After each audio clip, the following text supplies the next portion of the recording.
Time to wake up. We're entering a period of fantastic change. Time to wake up. Which is getting faster all the time. Time to wake up. And we have two challenges here.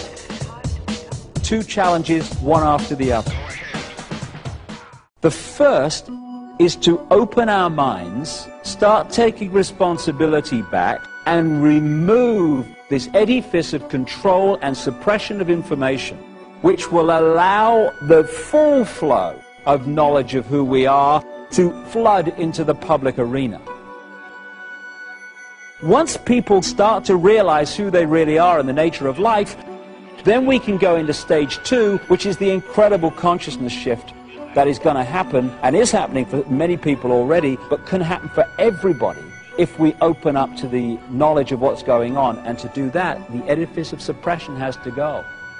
And what I see so often in the kind of what we call the New Age movement is they're focusing on the second bit and they're in denial about the first. And the second is not going to happen for many people unless we remove the edifice of suppression, because most people are going to think, what the heck's going on? And they're going to go through this great change in a complete fog of what's happening. Fear, oh my goodness me, what's happening? Two things to do here.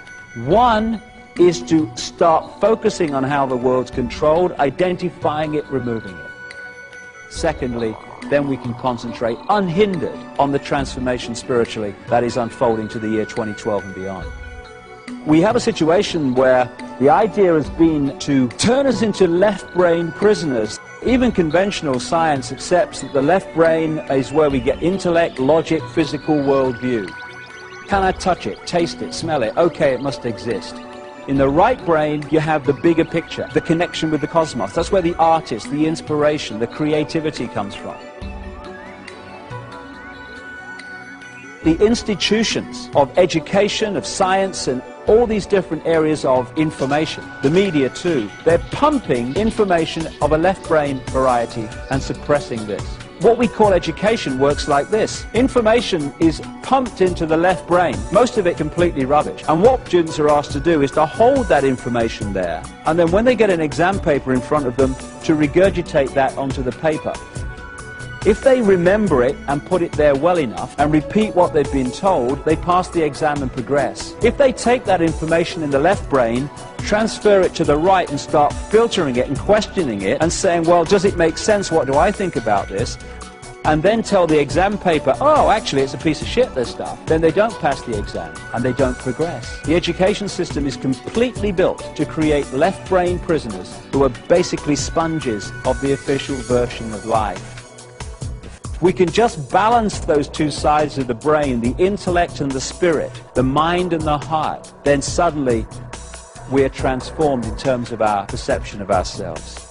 What you're looking at there is I call it lower vibrational emotional range. It's the range of frequency that resonates the energy within us to fear, to guilt, to resentment, to lack of self-esteem.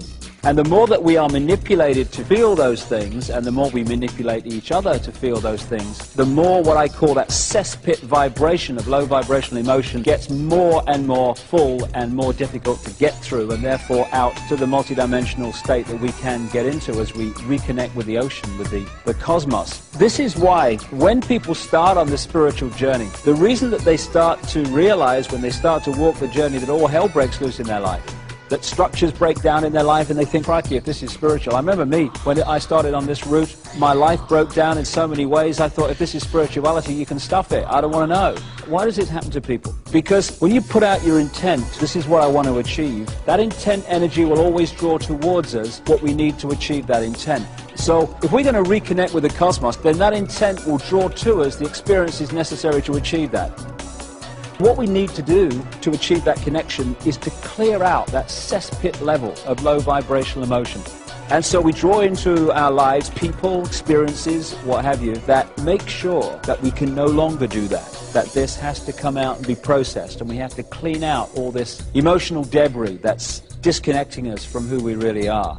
If we're prepared to walk this journey, take a step back and realize that it's actually an experience that is going to set us free rather than a really negative, bad thing that is something to do with the fact that we're not good people.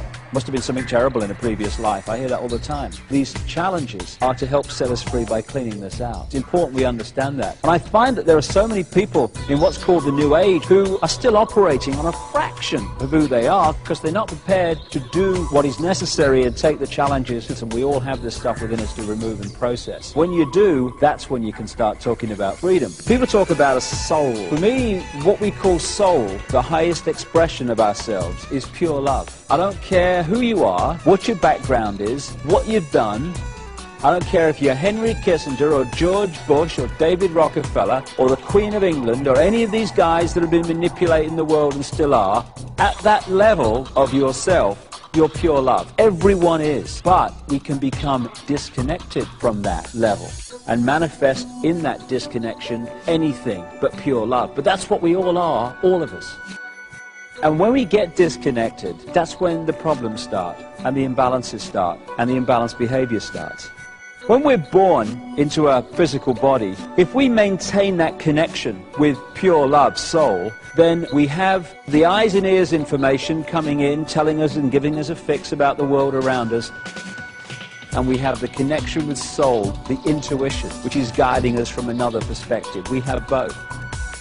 Symbolically, it's like a spaceman on the moon, where you're in that big spacesuit, symbolic of the body, and you've got the eyes and ears information giving you a fix on what's happening around you. But you've also got mission control giving you the big picture guidance. This is what comes next, then do that, and this is what's next on the agenda. Symbolic of intuition. Imagine what would happen if someone came along and cut or dramatically reduced that spaceman's connection to mission control. Suddenly, this is the only information and the vague memory of what should have been happening at this time.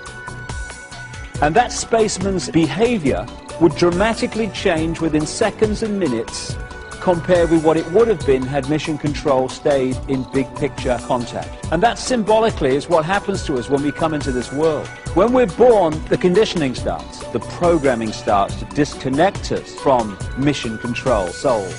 So the eggshells start. We start to be conditioned to see ourselves as either just a physical body or subjected to some god and what have you. The programming gets started from the moment we become conscious.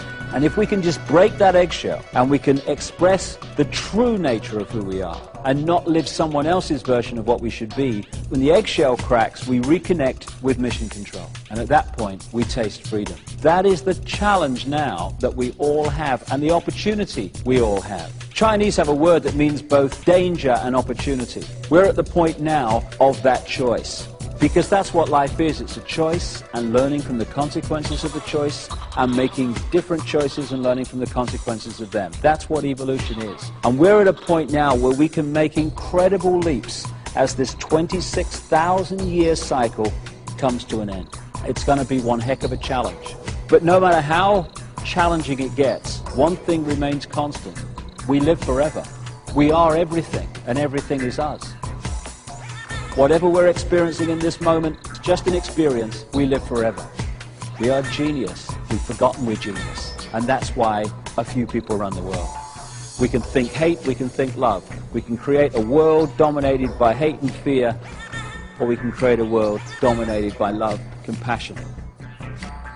And we all have the opportunity to do that. When we heal ourselves, we heal the world. When we change ourselves, we change the world.